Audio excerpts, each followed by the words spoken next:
entitled Pert Near Perkins. This is a story about a guy who all his life couldn't quite get things done. Things didn't quite work out, but once in a while though, things got done just about right. It's called Pert Near Perkins, and in this story you'll hear the word nesters.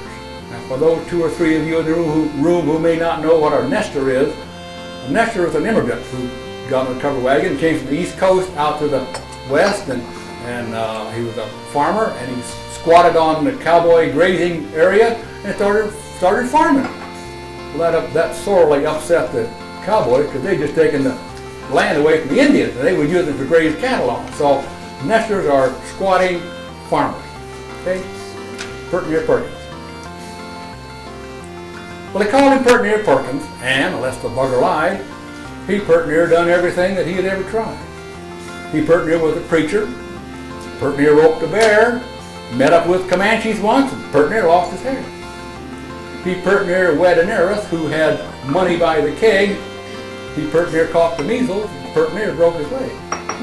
He pert near was a trail boss, and according to his claim, he pert near shot Bill Hickok, which had pert near won him fame.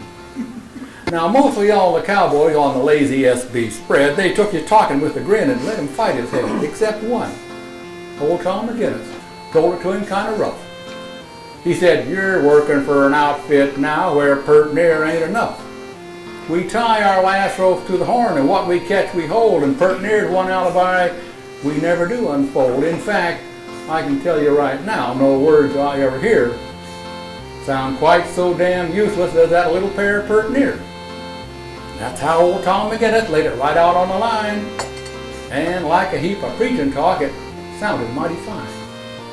But one day Tom McGinnis was riding out alone, and he lamed his horse and had to catch a neighbor nester's roan to ride back the ranch on, and somewhere along the way he met up with another bunch of nesters, and there was hell to pay. Now Tom told him he hadn't stole the horse, just borrowed it to ride.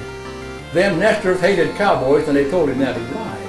They caught him they cuffed him for a horse thief and caught him with the goods and sent right out to hang him in a nearby patch of woods. They had old Tom surrounded and their guns all cocked to shoot. That old cowboy knowed he'd about heard his last owl hoot. They tied the rope around his neck, thrown it over a limb.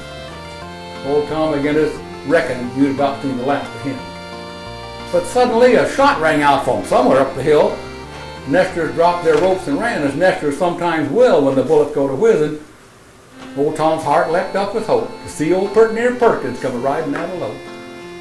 "Well, looks like I pert near got here just in time," old Perkins said, "to see them nesters hang you." Tom's face turned a little bit red. "Looks like you pert near did," he pert near grinned. "They pert near had me strung. You're looking at a cowboy who's pert near just been hung, and one who has changed his mind. For no words ever said sound quite so sweet as pert near to a man who's pert near just been dead."